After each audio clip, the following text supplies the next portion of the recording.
Live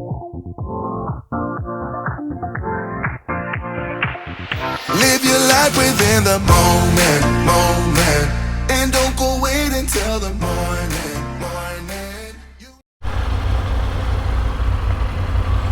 So we're heading off now. We've got about 86 miles to do, and leaving the coast and then heading inland towards Yeovil and then towards Trowbridge and then towards Weston-super-Mare, which is where Cheddar Gorge, so we're just going to stay. So we are cutting across the UK, bottom end, and yeah, time of arrival 3:26.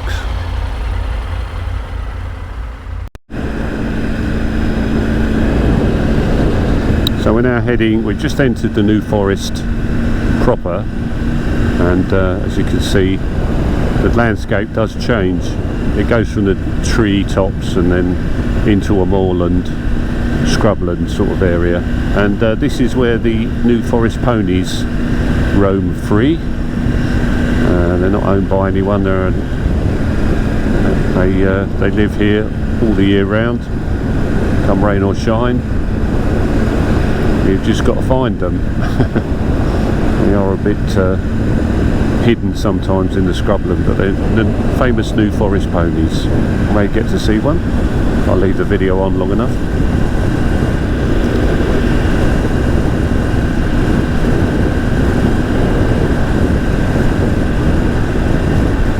But this time of the year you can see the heather as well. It's really beautiful. It's that purpley tops, really nice.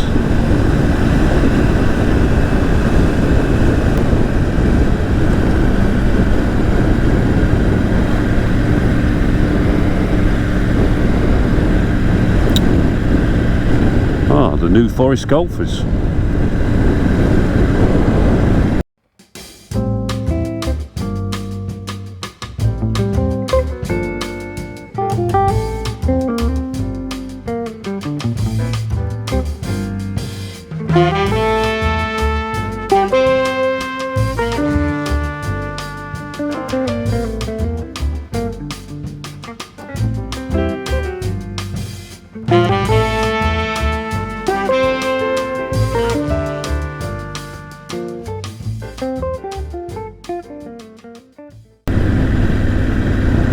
Coming into the town of Burley. We have Anne and I have been to Burley before. It was during the winter and we stayed at the Burley Manor Hotel. Burley's quite a nice little town. It's quite sort of geared on paganism and a little bit of witchcraft. So yeah, so there must have been something going on in the New Forest back in the past, where witches maybe practiced their dark occult, or if they were white witches, I suppose they're paganist. There you go, Coven of Witches. And so if you're into witchcraft, then definitely Burley's a place for you. It's a very nice. There's another one, witchcraft. I suppose our version of Salem in America. Or well, this might have been first, obviously.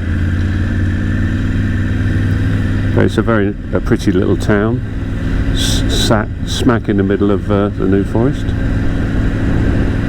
Quite touristy. And there's the Burley Manor Hotel.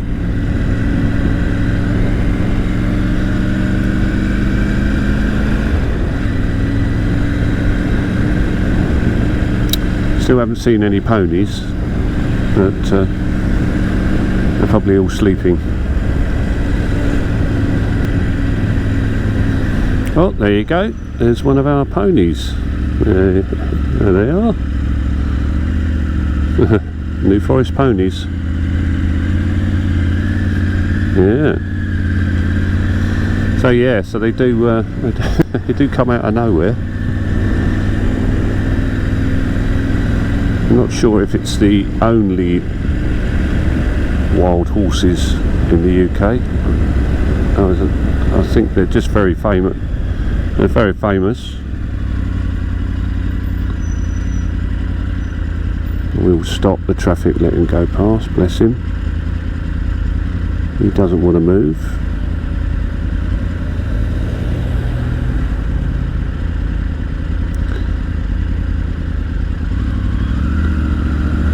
Yep, so he's just having a little rest.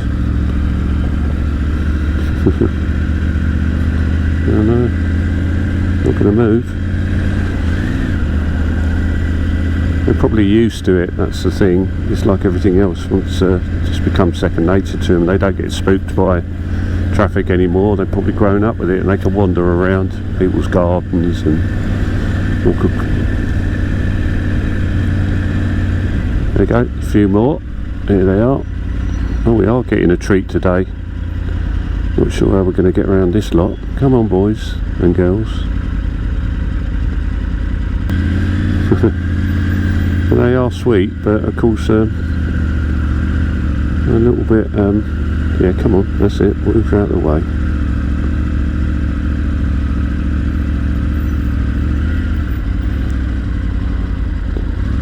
No, it's not. Okay.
So we're just heading towards Salisbury. I think we're about 12 miles outside of Salisbury, and as you can see, just heading over some beautiful countryside from Hampshire into Wiltshire,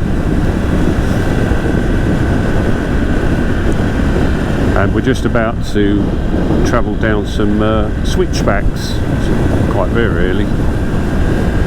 My wife's going to remind me of the name of the I think it's called Switchback Hill or something like that.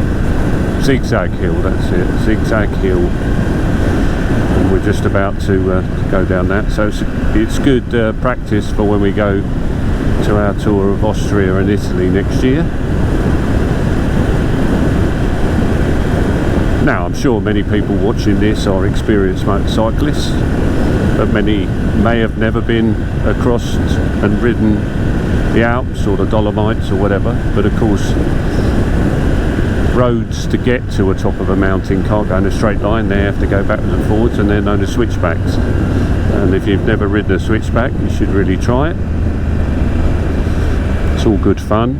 Just remember, the key element of any switchback is having the right gear, as in not what you're wearing but what you're selecting, and look where you want to go, and a little bit of rear brake and a little bit of clutch, and you should be fine. And of course, going downhill is a lot easier than going up. So just look where you want to go. That's it. Turn the handlebars, a little bit of back brake, a little bit of clutch, sorted. Now some of you might be really experienced and do it all on the clutch and throttle. Well, good luck with that. I'm not that good a rider.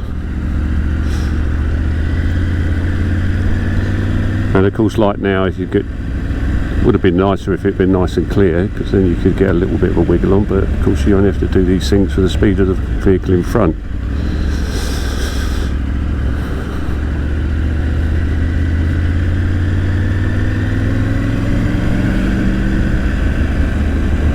Obviously a great view though, through the trees.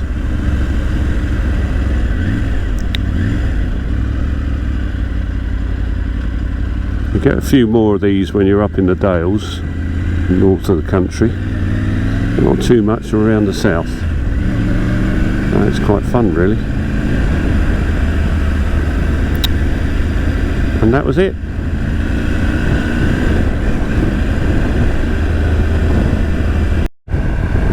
It's one of these weird sat-nav routes that just take you down the middle of nowhere, isn't it?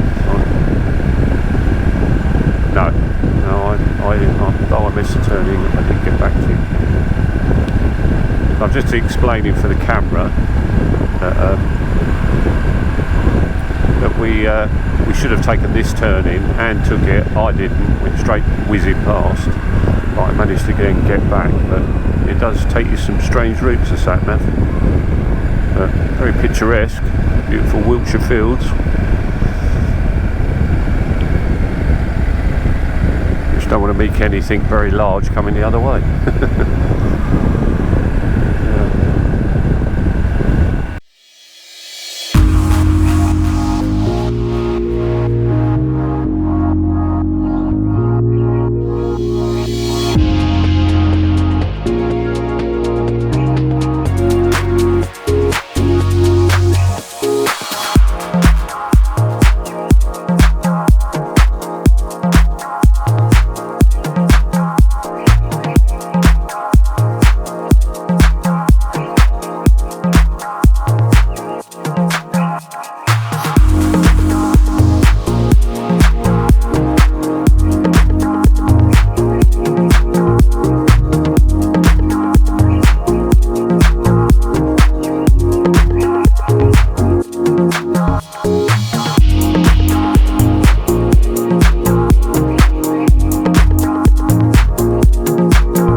Okay, so we're 4.5 miles from Cheddar Gorge. You can see the geography of the landscape is changing, and we've got a series of quite twisty roads as well.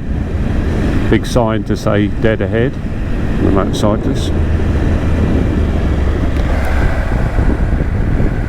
So obviously local constabulary want you to slow down on these bends, and I totally get it. Because I would imagine in the wet it can be a little bit tricky, but quite amazing because you can see now the landscape is changing.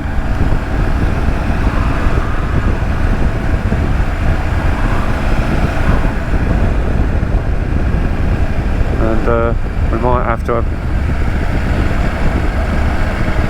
we're actually on the route to Cheddar Gorge, so we might have to have a look to pull in somewhere.